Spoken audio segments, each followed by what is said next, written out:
mwana ni yitwa Jackie. She's called Jackie. Uyu munsi wa none akozweho n'umwuka wera. Today the Holy Spirit touches her. Aje kwakira Yesu Kristo She's nk'umwami coming to receive Jesus Christ as the King and Savior. niwe n'umutima we. It is her and her heart. Ijambo ryigishijwe. The word that was told. Uyu ni umusaruro. This is the harvest from it. Oh yes. Reka muhindukire murebe iteraniro mwese. All of you turn and look to the congregation. Of goldness be upon your lives.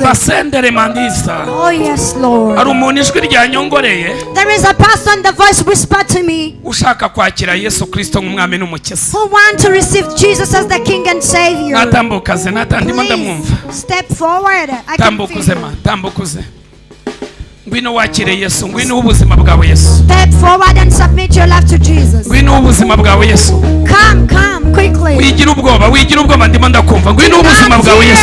I can feel. Ngwino ubuzima bwawe Yesu. Come and submit your life to Ngwino ubuzima Jesus. bwawe Yesu. Come and submit your life to Ngwino ubuzima Jesus. bwawe Yesu. Come and submit your life to Ngwino ubuzima Jesus. bwawe Yesu. Come and submit your life Ngwino to ubuzima Jesus. bwawe Yesu. Come and submit your life Ngwino to ubuzima Jesus. bwawe Yesu. Come and submit your life Ngwino to ubuzima Jesus. bwawe Yesu. Come and submit your life to Ngwino, Jesus. ngwino ma, ngwino.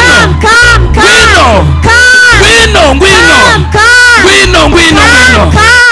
Dukomere Imana amashyi. Let's applaud to God. Dukomere Imana amashyi. Let's applaud to God.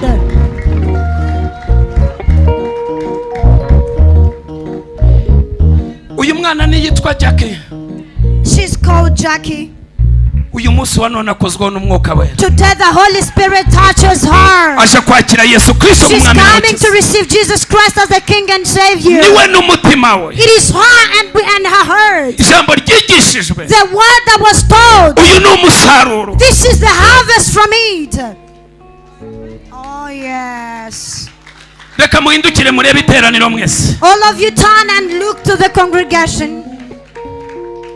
Muhindukire murebe iteraniro. Turn and face others. Apostle.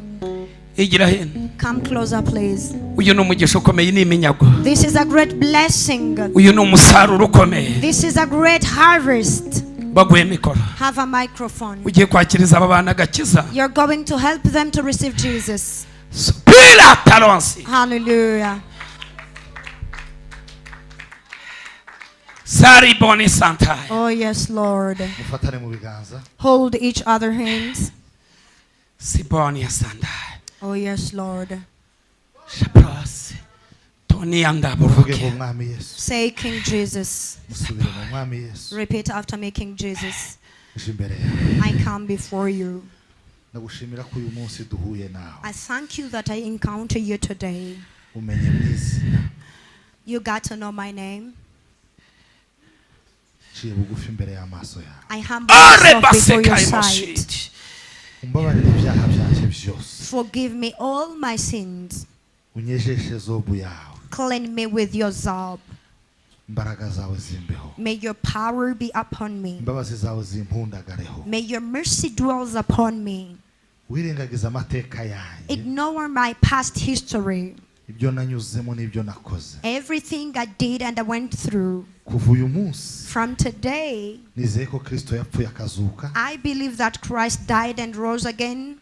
And I am a child of God, given by the work of Christ. Remove me from the book of death and perish. Not me in the book of life. In the name of Jesus. I thank you, our Father, Lord, may the power of God be upon them. I glorify you that we didn't work for no reason today. I glorify you for this crusade of 7 days that gives out growth. Heaven is celebrating with us for this happen. In the name of Jesus. Amen.